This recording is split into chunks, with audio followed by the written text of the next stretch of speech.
अरे चंपा बेटी, जल्दी जल्दी चलो, हम लेट हो रहे हैं। तभी नन्ही सी चंपा कमरे से बाहर आती है। पापा, अभी मम्मी ने मेरी चोटी नहीं बनाई। अरे भाग्यवान, सुनती हो? जी आई। मीना किचन से आवाज लगाती है और फिर मीना 2 लंच बॉक्स लेकर आती है। अजी, आप बस मुझे 2 मिनट दीजिए, मैं अभी चंपा की जल्दी से चोटी बना देती हूँ। उसके बाद मीना चंपा की चोटी बना देती है और उसके लंबे घने काले बालों के पास एक नजर का टीका लगा देती है।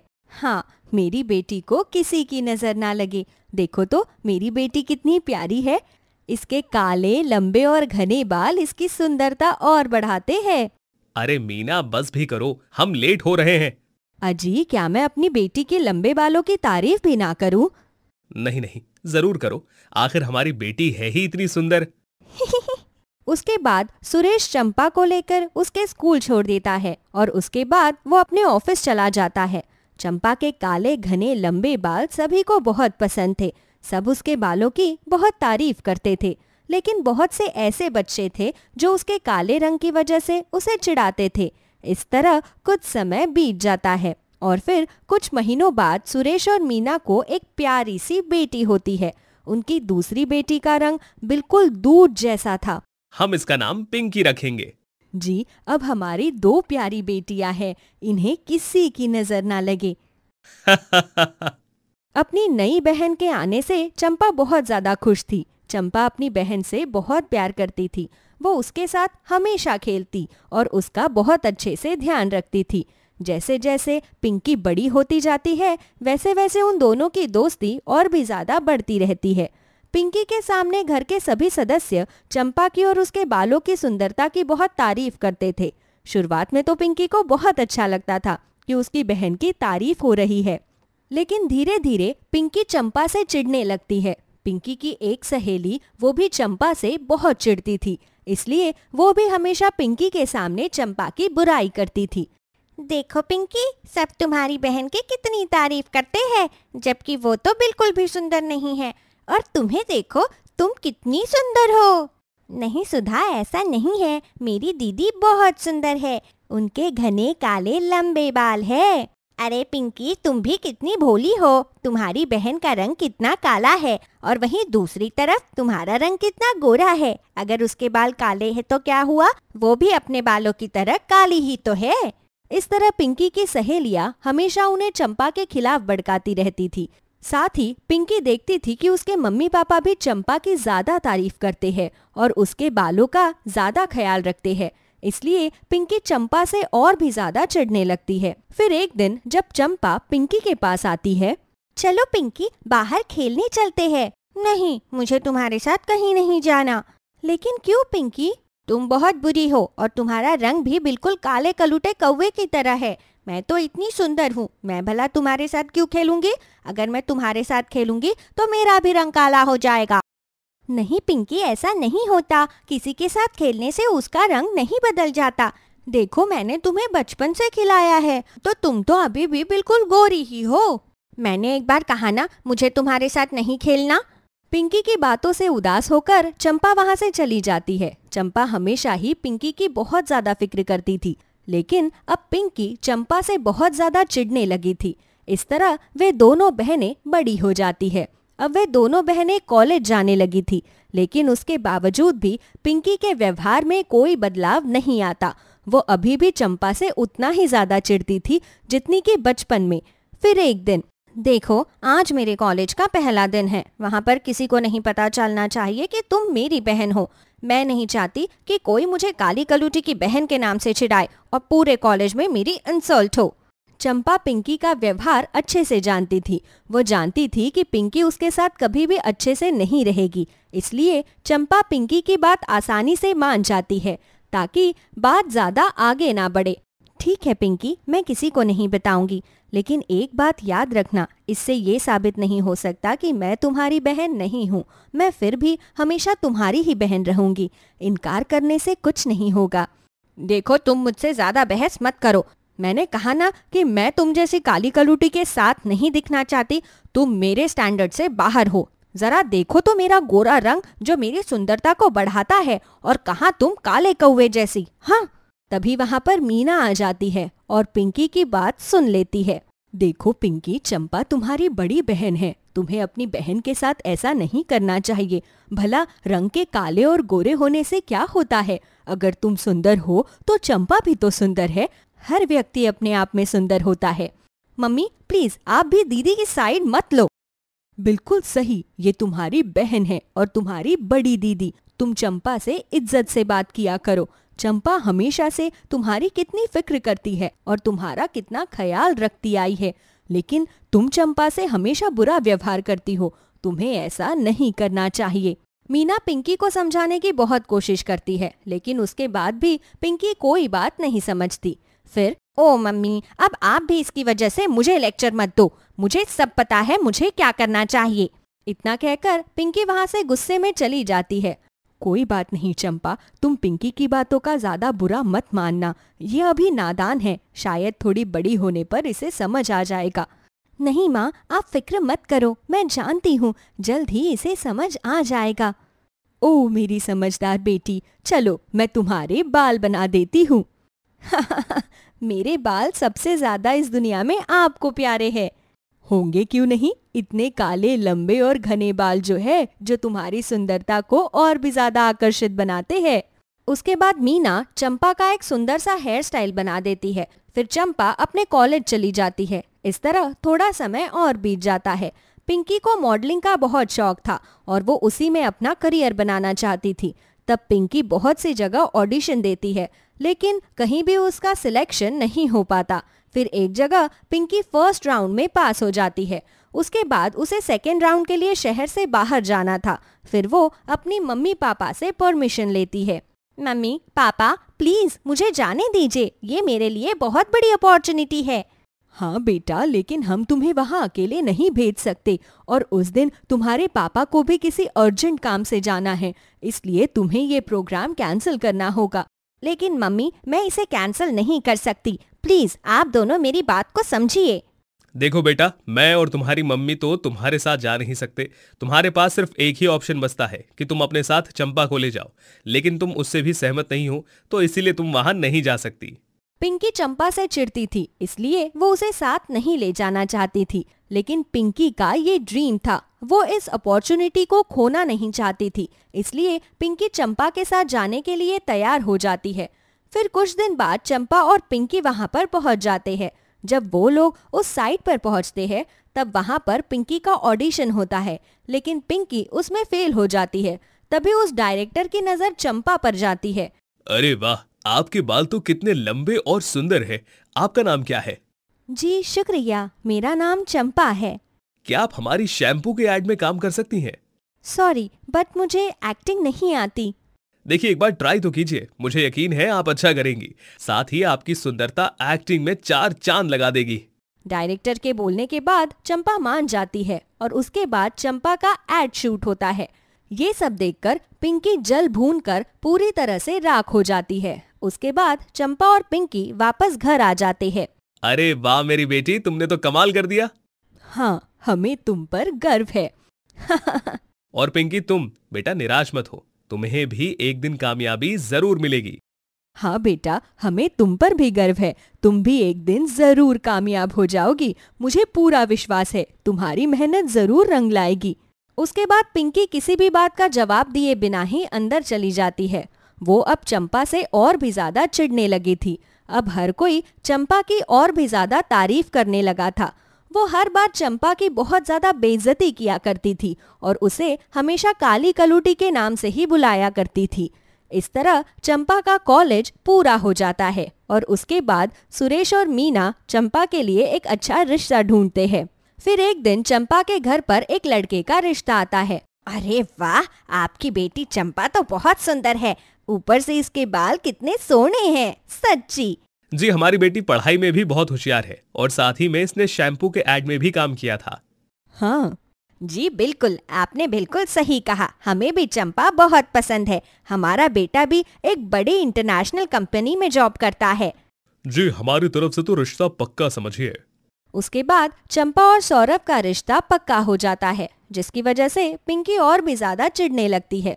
फिर पिंकी अकेले अपने कमरे में बैठकर इस काली कलूटी की किस्मत तो कुछ ज्यादा ही अच्छी है, जब देखो हर जगह अपना पॉइंट बना लेती है। इसने मेरा सपना भी छीन लिया और खुद का ऐड के लिए सिलेक्शन करवा लिया, साथ ही इसे इतने अच्छे लड़के का रिश्ता भी मिल गया। इसे तो सबक सिखाना ही पड़ेगा।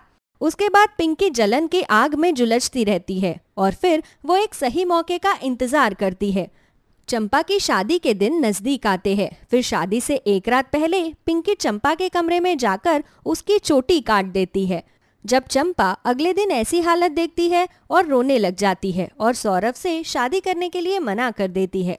ये बात सुनकर सौरभ चंपा से मिलने उसके कमरे में जा रहा था कि पिंकी उसका रास्ता रोकती है।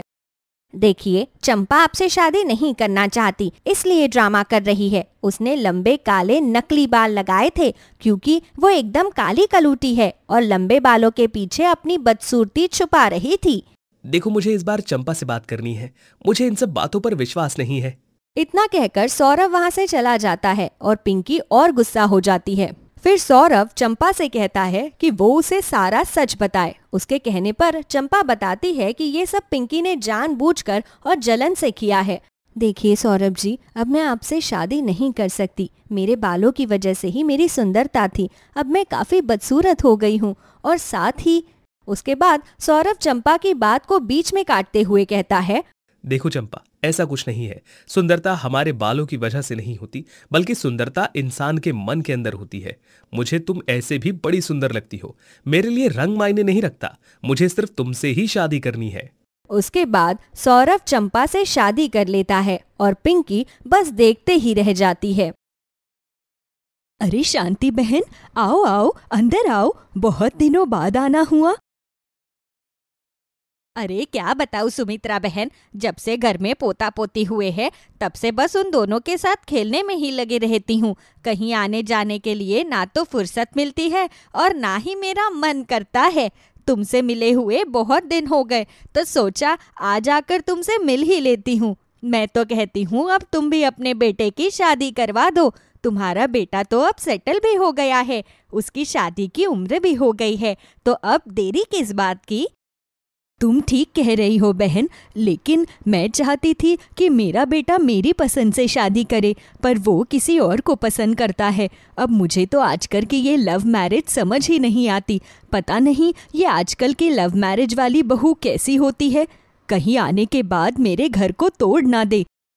अरे तुम बहू के घर में आने से पहले ही इतना गलत क्यों सोच रही हो। वैसे भी तुम्हारा बेटा बहुत समझदार है, वो घर में अच्छी लड़की को ही लेकर आएगा। चलो अब मैं चलती हूँ, कभी फिर आऊंगी तुमसे मिलने। सुमित्रा बहुत बूढ़ी हो चुकी थी। हालांकि उसकी एक बेटी भी थी, लेकिन वो सुमित्रा की ज्यादा देखभाल नहीं करती थी। वो तो बस अपने कॉलेज और अपने फैशन से ही मतलब रखती थी। उसे घर के कामकाज से कोई लेना देना नहीं था।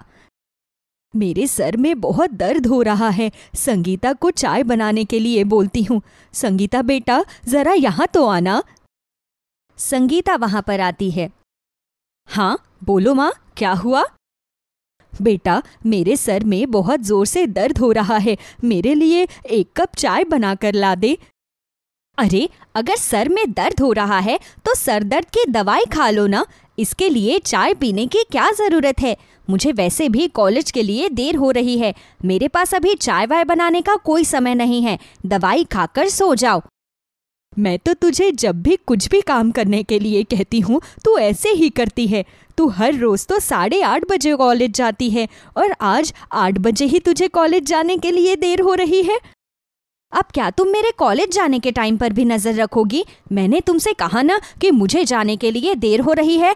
आज मेरा लेक्चर थोड़ी जल्दी है, इसलिए मुझे जल्दी जाना है। और चाय पीने का इतना ही मन हो रहा है तो खुद बना लो ना, मुझसे ये सब काम नहीं होते। इस तरह सुमित्रा से बदतमीजी से बात करके संगीता वहां से चली जाती है। बेचारी सुमित्रा को खुद ही अपने लिए चाय बनानी पड़ती है। पता नहीं ये कैसी बेटी है मेरी। दुनिया की बेटियां जब बड़ी होती है तो उन्हें थोड़ा सुख मिल जाता है। अपनी माता पिता की हर तकलीफ में बेटियां ही उनका सहारा बनती है, और यहाँ मेरी बेटी मेरे लिए 1 कप चाय तक नहीं बना सकती। इतनी तेज सर दर्द में भी मुझे अपने लिए खुद ही चाय बनानी पड़ रही है। शांति ठीक ही कह रही थी कि अब मुझे अमन की शादी करा देनी चाहिए। मैं आज ही अमन से शादी के बारे में बात करती हूँ। अमन शाम को घर आता है तो सुमित्रा उससे शादी के बारे में बात करती है। बेटा, अब मैं बहुत बूढ़ी हो चुकी हूँ, मुझसे अब और काम नहीं होता। तू अब मेरा ध्यान रखने के लिए मेरी बहू को ले आ। मैं तो तुमसे कब से यही कह रहा हूं माँ, लेकिन तुम हो कि मेरी बात मानने को तैयार ही नहीं हो। श्रुति बहुत अच्छी लड़की है, तुम बोलो तो मैं अगले हफ्ते तुम्हें उसके घर पर ले चलता हूं। हम वहां पर रिश्ते की बात भी कर लेंगे। ठीक है बेटा, अब जब तुझे उसी लड़की से शादी करनी है तो मैं इसमें क्या ही बोल सकती हूँ। लेकिन बेटा, एक बात का ध्यान रखियो, वो लड़की अच्छी होनी चाहिए। कल को ऐसा ना हो कि वो हमारे घर में आकर हमारे घर के टुकड़े टुकड़े कर दे। मुझे अपने घर में कलेश करवाने वाली बहू नहीं चाहिए। तुम बिल्कुल भी चिंता मत करो माँ, श्रुति ऐसी बिल्कुल भी नहीं है। वो हमारे घर को बहुत अच्छी तरह संभाल लेगी और तुम्हारा ध्यान भी रखेगी। इस तरह अमन अपनी गर्लफ्रेंड श्रुति से शादी करके उसे अपने घर ले आता है। माँ जी, आज मेरे ससुराल में मेरी पहली रसोई है और मैं चाहती हूँ कि अपनी पहली रसोई में मैं आपकी पसंद का खाना बनाऊँ। आप मुझे बताइए, आपको खाने में सबसे ज़्यादा क्या पसंद है? मैं अपनी पहली रसोई में आज वही खाना बनाऊंगी। अरे बेटा, ऐसा कुछ ज़रूरी नहीं है कि तू मेरी पसंद का ही खाना बनाए। बेटा, तेरा जो भी बनाने का मन है तू वही बना ले। तो फिर मैं आज सबके लिए आलू टमाटर की सब्जी के साथ गरम गरम पूरियाँ और चावल की खीर बनाती हूँ। मुझे अमन जी ने बताया था कि आपको ये खाना बहुत पसंद है। श्रुति किचन में खाना बनाने जाती है और थोड़ी देर बाद सबके लिए डाइनिंग टेबल पर खाना सर्व करती है। अरे वाह बहू, खुशबू तो बहुत अच्छी आ रही है। चल जल्दी से सबकी थालियों में खाना परोस दे। जी माँ जी। श्रुति सबकी थालियों में खाना परोसती है तो सभी को उसके हाथ का खाना बहुत ही पसंद आता है। वाह बेटा, खाना तो तूने बहुत ही अच्छा बनाया है। मैंने तो पहली बार किसी और के हाथ का खाना खाया है, वरना आज तक मुझे कभी किसी ने कुछ बनाकर नहीं खिलाया। कम से कम अब भाभी के सामने तो शुरू मत हो जाओ माँ, वरना तुम इनके सामने मेरी बुराई करनी शुरू कर दोगी कि मेरी बेटी ने आज तक मेरे लिए कुछ भी नहीं बनाया। ना तो मुझे खाना बनाना आता है और ना ही मुझे खाना बनाना पसंद है, इसलिए मैंने कभी तुम्हारे लिए कुछ नहीं बनाया। कोई बात नहीं संगीता, तुम्हें खाना बनाना नहीं आता तो कोई बात नहीं, मैं तुम्हें खाना बनाना सिखा दूंगी। भले ही अपने मायके में ना सही, लेकिन तुम्हें अपने ससुराल में जाकर तो खाना बनाना ही पड़ेगा ना। और अब आपको किसी चीज़ की चिंता करने की कोई ज़रूरत नहीं है। आपको जो भी खाने का मन हो आप बस मुझसे बता देना, आपकी बहू आपके लिए सब बना देगी। चलो आप दोनों सास बहू आपस में बात करो, मैं तो अपने कॉलेज जा रही हूँ। मैं भी अपने ऑफिस जा रहा हूँ और आज रात को मैं फ्लाइट से बैंगलोर के लिए निकल जाऊंगा। वहां पर मेरी एक बिजनेस मीटिंग है। अरे बेटा, मैं तो सोच रही थी कि तू आज रात को घर आते हुए मेरे घुटनों की दवाइयाँ ले आएगा। चल कोई बात नहीं, संगीता आते हुए मेरे लिए दवाइयाँ ले आएगी। क्या पता भी है आपकी दवाई जहाँ पर मिलती है वो दुकान मेरे रास्ते से कितनी उल्टी पड़ेगी? मेरे बस की नहीं है कहीं पर जाना। जब भैया अपने बिजनेस ट्रिप से वापस आ जाएंगे तब वही आपके लिए दवाइयाँ ले आएंगे। मुझे कॉलेज जाने में देर हो रही है, मैं चलती हूँ। अमन भी अपने ऑफिस के लिए निकल जाता है और संगीता अपनी माँ को उल्टा जवाब देकर वहाँ से चली जाती है। तभी थोड़ी देर बाद संगीता अपने हाथ में एक कटोरी लेकर आती है। अरे बहू, अभी ही तो सबने इतना अच्छा नाश्ता किया, अब तो इस कटोरी में मेरे लिए क्या लेकर आई है? इस कटोरी में खाने की कोई चीज़ नहीं है माँ जी। आप अभी कह रही थी ना कि आपके घुटनों की दवाइयाँ खत्म हो गई है, इसीलिए आपके लिए ये जड़ी बूटियों वाला तेल लेकर आई हूँ। मेरी मम्मी के घुटनों में भी जब दर्द होता था तो मैं उनके घुटनों में भी यही तेल लगाती थी। इस तेल से उनको बहुत आराम मिलता है। मैं आपके घुटनों में भी इस तेल से मालिश कर देती हूँ। श्रुति अपने सास के घुटनों में उस तेल की मालिश करती है तो सुमित्रा के घुटनों में उससे काफी आराम मिलता है। अरे वाह बहू, ये तेल तो सचमुच चमत्कारी है। इससे तो मेरे घुटनों का दर्द छूमंतर हो गया। अब मेरे घुटनों में बिल्कुल भी दर्द नहीं हो रहा। हाँ माँ जी, ये तेल ऐसा ही चमत्कारी है। मैं कुछ दिन लगातार इस तेल से आपके घुटनों की मालिश करूंगी तो देखना आपके घुटनों का दर्द बिल्कुल ठीक हो जाएगा। श्रुति अब हर रोज जड़ी बूटियों वाले तेल से सुमित्रा के घुटनों की मालिश करती। वो सुमित्रा के खाने पीने और हर चीज का पूरा ख्याल रखती। तभी एक दिन श्रुति के मायके से उसकी माँ का फोन आया। क्या कह रही थी बेटा तेरी माँ? घर पर सब ठीक तो है ना? हाँ माँ जी, घर पर तो सब ठीक है। बस मम्मी कह रही थी कि बहुत दिन हो गए तू घर पर नहीं आई, इसलिए कुछ दिनों के लिए मुझे मायके बुला रही है। अच्छा, तो फिर ठीक है, तू कुछ दिनों के लिए अपने मायके चली जा। वैसे भी शादी के बाद एक बार भी तू अपने मायके रुकने नहीं गई। लेकिन माँ जी, मैं मायके रुकने के लिए जाऊंगी तो घर पर बहुत सारा काम हो जाएगा। घर का सारा काम कौन संभालेगा? आप परेशान हो जाओगी। अरे मुझे कोई परेशानी नहीं होगी बेटा। वैसे भी घर पर मेरे साथ संगीता भी तो है, वो काम करने में मेरा हाथ बंटवा देगी। तू निश्चिंत होकर अपने मायके जा। अगर आप कह रही हो तो ठीक है माँ जी, मैं कल ही अपने मायके चली जाऊंगी। लेकिन अगर थोड़ी भी परेशानी हो तो आप मुझे बता देना, मैं तुरंत ही वापस आ जाऊंगी। ठीक है बेटा। अगले दिन श्रुति जैसे ही अपने मायके जाने के लिए पैकिंग स्टार्ट करती है तो उसे पता चलता है कि सुमित्रा को तो तेज बुखार हो गया है। तो वो अपने मायके जाने का प्लान कैंसिल करने लगती है। अरे बेटा, थोड़ा सा बुखार ही तो है, दवाइयाँ लूंगी तो ठीक हो जाऊंगी। मेरी इतनी चिंता मत कर, तू अपने मायके जा। नहीं माँ जी, मैं आपको इस हालत में छोड़कर कहीं नहीं जाऊंगी। अरे बेटा, क्यों इतनी चिंता कर रही है? यहाँ पर मेरा ख्याल रखने के लिए संगीता है तो सही। 1-2 दिन के लिए घर का काम ये संभाल लेगी। क्या? मुझसे कोई भी उम्मीद मत रखना कि मैं घर का कोई काम करूंगी। मेरे पास अपने और बहुत से काम हैं। मैं अपने कॉलेज जा रही हूँ। संगीता ऐसा जवाब देकर वहां से चली जाती है, जिससे सुमित्रा के दिल को बहुत ठेस पहुंचती है। माँ जी, संगीता की बातों का बुरा मत मानिए, वो अभी छोटी है। और देखिए, मैं आपको इस तरह छोड़कर नहीं जाऊंगी। जब तक आप ठीक नहीं हो जाएंगे तब तक मैं कहीं नहीं जाऊंगी। श्रुति की ये बात सुनकर सुमित्रा उसे अपने गले से लगा लेती है। मैंने कभी सपने में भी नहीं सोचा था कि मुझे तेरी जैसी बहू मिलेगी, जो एक बेटी से बढ़कर मेरा ध्यान रखेगी। भगवान ने मुझे एक बेटी दी, लेकिन उस बेटी ने कभी मेरा ध्यान नहीं रखा। लेकिन तूने मेरी बहू होकर भी एक बेटी से बढ़कर मेरा ध्यान रखा। भगवान तुझ जैसी बहू सबको दे। इस तरह सुमित्रा को बेटी से बढ़कर चाहने वाली बहू मिल जाती है, जो हमेशा उसका बहुत ख्याल रखती है।